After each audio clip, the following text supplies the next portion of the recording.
Well, hello there, sportslogos.net folks. It's me, Brian Gandell, here again with Brandon Moore. It's Monday, January 29th, 2018, and we are here to chat about kind of the latest and greatest that we have going on with Baseball New Zealand. So, Brandon, you want to give everybody an update of where we are? Yeah, where are we? We got some logo options for the primary mark. We got some sort of a solid direction for the word mark and typography that will stem from that. So the last couple of weeks since our last written update, we've been doing a lot of work on the primary logo and how that might fit into kind of the bigger picture of things, the overall system. Like, is it just going to be one mark? Is it going to be maybe four? And so I guess we'll get into that a little bit. Yeah. So, briefly, for those of you who are wondering, we have an NZ monogram, as I like to say, down under NZ instead of NZ here, as we say in the States.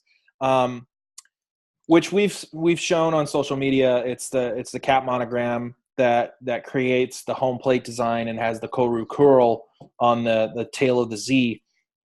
And you guys might be wondering, well, why isn't that the primary logo? And for us, we wanted to make a flexible identity system where there were elements of the typography, the monogram, which will be, in our mind, the primary mark on the cap, but then something that can be a little bit more of a complete mark to be used in communications, business cards, letterhead, etc., on employee polo shirts and apparel, and then also in other advertisements and marketing materials.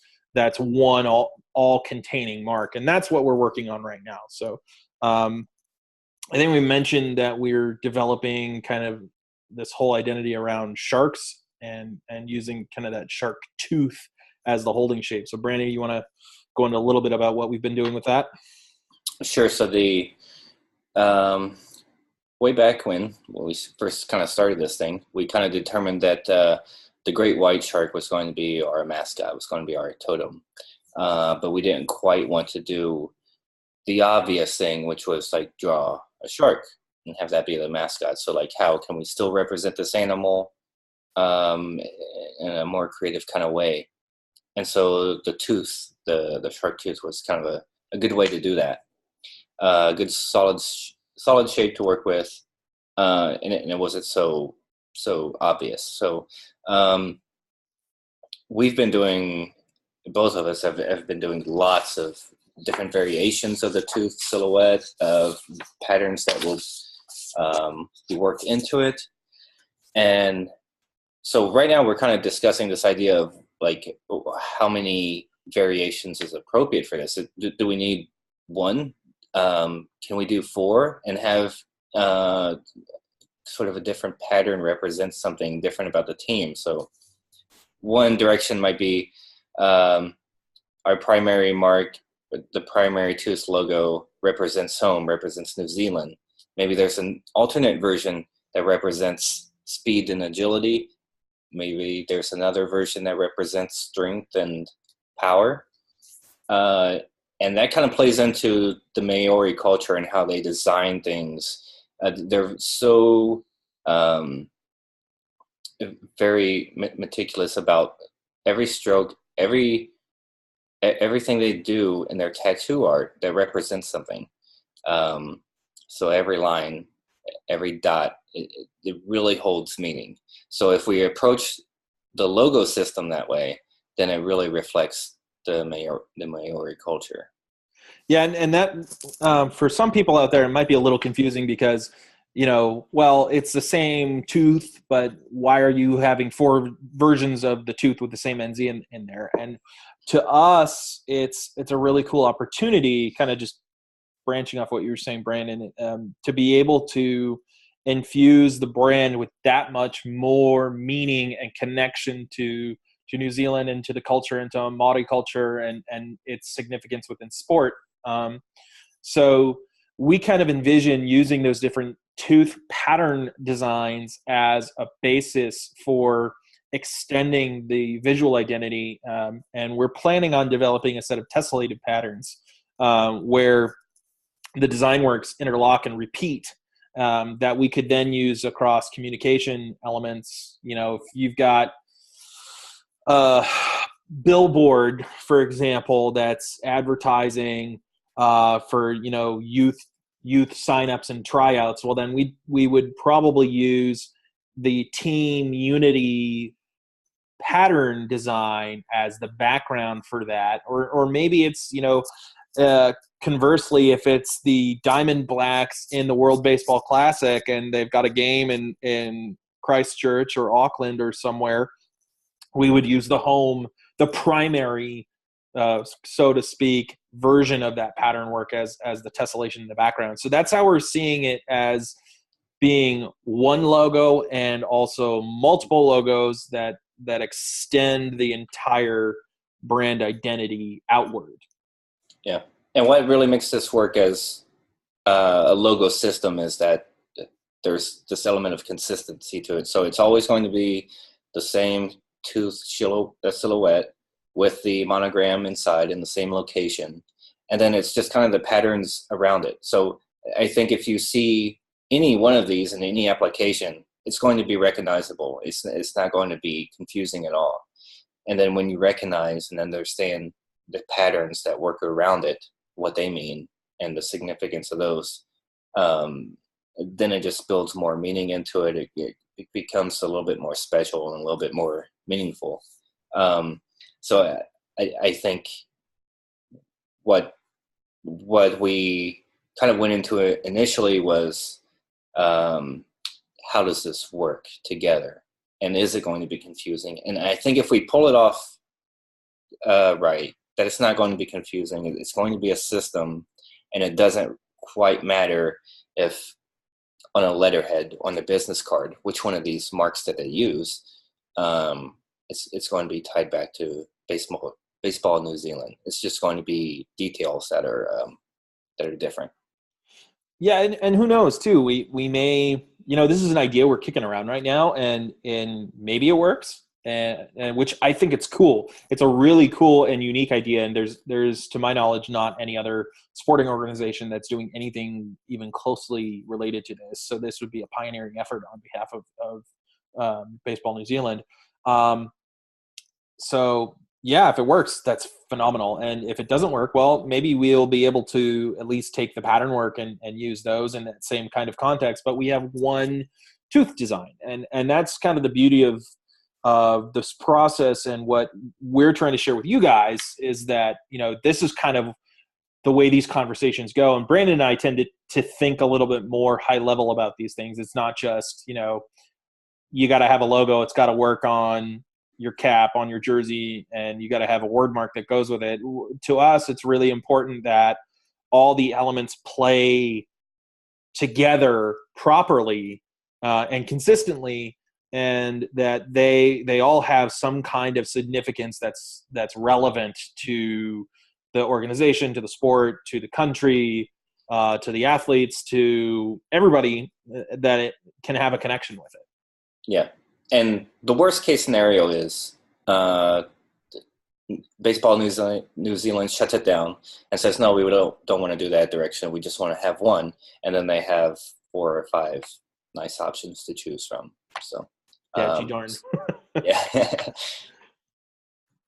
So so besides the tooth mark, we also have the word mark, kind of the typography that we've been playing with. Yeah, we Brandon came up with this really cool design. Can you explain what a tabula rasa is, and just kind of your approach to that? Yeah, it kind of accidentally became that. I guess it was more of a way of like thinking, how do you write out Baseball New Zealand and not have it be this 12-inch word mark, right? So you kind of build in some hierarchy into the letters. So you say, okay, New Zealand is more important than baseball, so baseball can be smaller. Zealand, you can shorten to ZL and D. And then it just kind of almost naturally becomes this square or this rectangle. And so that shape and the way those letters are stacked not only kind of solves that problem of taking this really long name and shortening it, but in like an application, a real world application, seeing it on a jersey maybe, or a polo, you've got this really different kind of look inside the baseball world, where it's not just this New Zealand script with a tail swept thing underneath. It's become this kind of a pocket art, and maybe that goes on a jersey, maybe not, maybe it goes on a polo, but it kind of gives us an option to do something kind of new in the baseball space.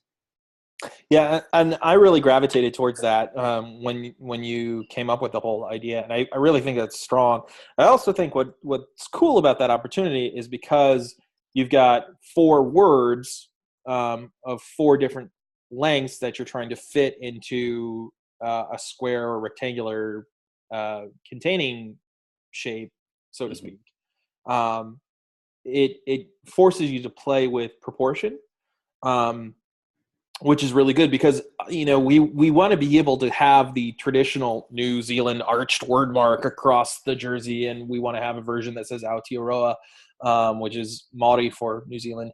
But at the same time, we want to be able to do long headlines, and we want to have, headlines in communication pieces. You've got a training manual or something like that. We're part of what we're building is a custom font. So because we're doing this word mark with essentially 4 different styles of the same typeface, we're building in those type styles for our custom font already. So it's giving us a lot to work with in terms of the different styles of those characters, which I think is really cool. And then, to your point, that it's not anything that's ever been done again in the baseball world. It's really cool, but it's still got that very athletic, sporty feel, and it's I think it's got a really cool opportunity to be really successful. And I think when we replicate kind of some of the design aesthetics that we've done in the monogram and apply those to those characters in the word mark, and then pair that with that same NZ monogram and the tooth, you've got 3 pieces that are all based and reliant upon each other that you can use together, and you can use them separately, and they all stand on their own very, very well, which is kind of the key to a successful flexible identity system, which I think we're on the track to having. Yeah, I definitely feel like we have the vision for the identity now, and then it's kind of a matter of putting the puzzle pieces together. For sure. That's a good way of putting it. We've done enough sketching that the vision's there. It's just a matter of making those details come to life. And we've been working, last week and over the last couple of days on some tooth designs. We were working earlier today. I think we're close on a tooth that would be the home design that I'm pretty excited about. I don't know how you feel about it, but it's got us feeling pretty good. The other thing that we run into, Brandon, you and me especially, we'll tweak to death. Oh yeah. That's 1 pixel over will be the perfect spacing. Yeah. Oh gosh, I think we hopped on here about an hour ago, and we were working on like 25% of that shark tooth design. So I think designers probably know what we're talking about. To other people, it's probably like, "What the hell are you doing?" But yeah, definitely obsessing over strokes and widths and pixels. But that's sort of a good sign. Because when you can start focusing in that small, it kind of shows that you feel good about the overall picture, the big picture. So right. I think we're in a good space, and it's been the shark tooth so far has been the most challenging part, at least for me, because it's been that one thing where it's like, this is where the Maori art and the tattoo art really comes into play, and that's been hard to learn, to how to draw that correctly and to get all those details right. So thanks again to Dave Bishop to kind of guiding us through all that. Yeah, absolutely. Definitely want to second that shout out to Dave, because without him, we'd be sitting with our genitalia in the breeze, so to speak. Yeah, and that really, I mean, that you summed it up really well, Brandon. That has been the biggest challenge, and this piece is the most reliant upon that, to make that Maori connection realistic and authentic. So I've got my fingers crossed that we got it right, or we're 95, 98% of the way there. So Yeah. We'll be sharing that stuff. We'll probably share some of that in the article below this video, or over the next coming days on Twitter and on sportslogos.net. So Yeah. So next step is once we get all these 3 pieces kind of put together, we'll be making a pitch for the board for Ryan and Ian to take to the board of directors. No. Yeah, that's the next step. So we're gonna, once we get to a place where Brandon and I feel comfortable with the actual vector artwork on the tooth, and the word mark, because the NZ is completed as far as we're concerned for now. Then it goes into a presentation deck. So tell the folks at home, Brandon, kind of what goes into that and what we'll be putting together for that. A lot of mock-ups. So one thing I learned very, very early on as a designer is it doesn't matter how good your designs are, or maybe even how bad your designs are, but you can either win or lose the pitch, so to speak, on presentation and how things are applied in the real world, and how it looks and how it works on in places that it's actually going to live. So if the monogram is going to live on the center of a baseball cap, then it needs to work and look good there on the center of the baseball cap. And it's important to show that as realistically as possible. And it's we're not going to go sew up some baseball caps quite yet. So Photoshop work is going to be very, very, very vital to us in the coming weeks. Very much so. Yeah, it's really difficult for people who are not graphic designers to be able to look at something on a white piece of paper and envision it in context. So how something's going to look on a cap, on a billboard, on a business card, on a report cover, on a T-shirt, and those are things that are like, well, that's kind of duh to guys like Brandon and me, but to the person who's not a trained visual artist, yeah, that's not easy to imagine. So that's where we've across our collective experience have found, because I've found that anytime you show stuff in context, you get a better, more successful pitch than if you were to just show it on a blank white piece of paper or on a dark background or both. So that's not where logos live. They don't live on blank spaces. They live on things. So you have to show those things. Yeah. So we'll probably do, I imagine, for sure we're going to do baseball uniform elements, jersey. Probably not, an actual full jersey, maybe more like just a sleeve to show where the tooth would live on as a sleeve patch, how it would look as an embroidered or a twill patch, how the NZ monogram would look as embroidered on a cap, how it would look on a polo, maybe with the tooth and the word mark, or just the word mark on a polo, how it would look on a T-shirt, billboard, stationery. What else would we do? Yeah, that usually runs the gamut. Anything that makes sense. Like it's funny that you see these brand releases a lot of the times, and they will show you these mock-ups, but it's like we're not going to put a baseball logo on like a shopping bag. Like the applications have to make sense. Right. That's the other half of it, right? So I don't know, maybe a baseball bat or baseball, or the home plate on the field, stuff like that, maybe. So we'll see what comes out of it. Yeah, for sure. Cool. Well, that's kind of the basics of where we're at right now. Hopefully we'll have some really cool visuals to share with you guys here in the next couple of days, if not sooner than that. So stay tuned. As always, follow along with us on sportslogos.net. Follow Brandon at BrandMoore Art, Moore, and follow me at BGundell, Gundell, as well as the hashtag OpenBaseballNZ. All right. Sounds good, buddy. All right. See ya. Bye.